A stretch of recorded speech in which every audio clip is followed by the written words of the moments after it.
Supreme court के retired justice Arun Kumar Mishra को राष्ट्रीय मानवाधिकार आयोग का नया अध्यक्ष नियुक्त किया गया है। पीएम मोदी की अध्यक्षता वाली समिति ने सोमवार को सुप्रीम कोर्ट के रिटायर्ड जस्टिस अरुण कुमार मिश्रा के नाम को मंजूरी दी। जस्टिस मिश्रा ने पीएम मोदी को वर्सेटाइल जीनियस और अंतर्राष्ट्रीय स्तर पर ख्याति प्राप्त विजनरी बताया था।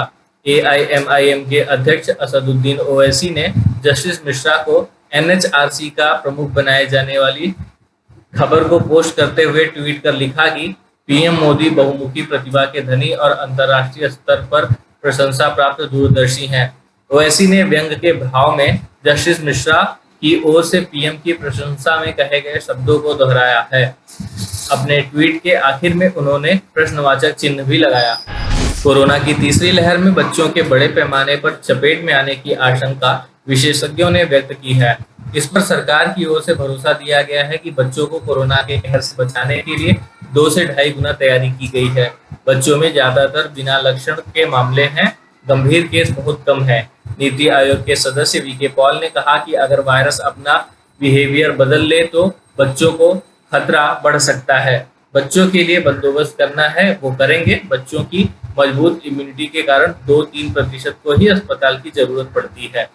कांग्रेस महासचिव प्रियंका गांधी वाड्रा ने सरकार से सवाल पूछने वाले अभियान जिम्मेदार कौन के तहत वैक्सीन उत्पादन के बाद अब केंद्र सरकार की वैक्सीन वितरण नीति पर सवाल उठाए हैं।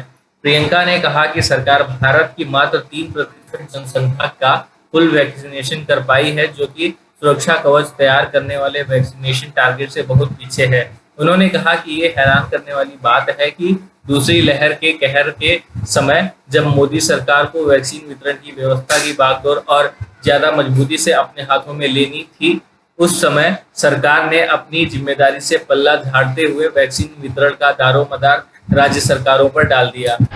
देश भर में जल्द ही चौथा सीरो सर्वे होगा। इसके अंतर्गत कुल 28,000 सैंपल लिए जाएंगे। सीरो सर्वे 14,000 बच्चों और 14,000 वयस्कों यानी 6 साल और उसके ऊपर की उम्र के बीच होगा। ये सर्वे जून से शुरू होकर इसी माह में खत्म होगा। सर्वे में ग्रामीण इलाकों पर खास जोर होगा। कोरोना की थर्ड वेव, ग्रामीण इलाकों और बच्चों पर होने वाले असर के मद्देनजर ये सीरो सर्वे किया जा रहा है। Indian council of medical research यानी ICMR इस सर्वे को लीड करेगा। योग गुरु बाबा रामदेव का एलोपैथ और डॉक्टरों पर दिया गया बयान अब तूल पकड़ता जा रहा है।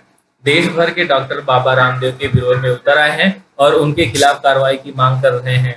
हालांकि इस मामले में बाबा रामदेव अपनी सफाई दे चुके हैं, पर डॉक्टर संतुष्ट नहीं हैं।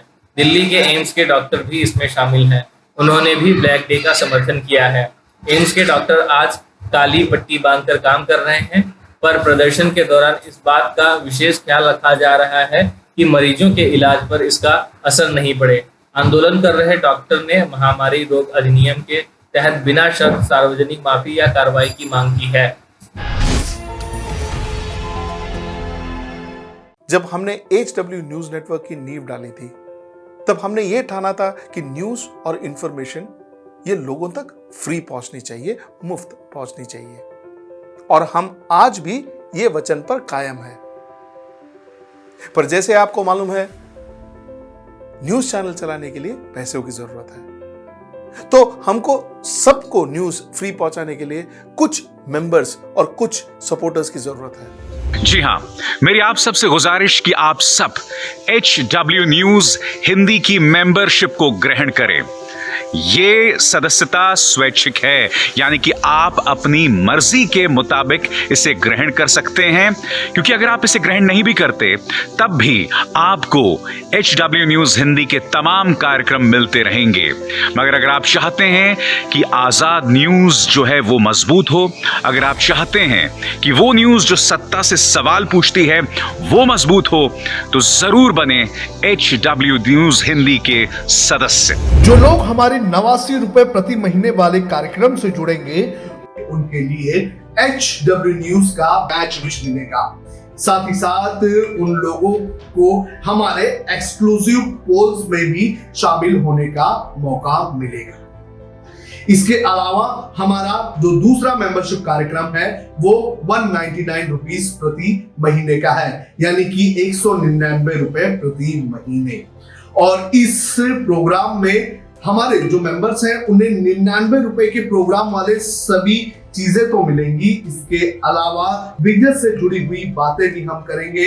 हमारे एक्सपर्ट अखिलेश भार्गव से आप बिजनेस से जुड़े हुए अपने सवाल भी पूछ सकते हैं। हम उम्मीद करेंगे कि आप इस निष्पक्ष पत्रकारिता की राह में हमें पूरी तरह से योगदान देंगे।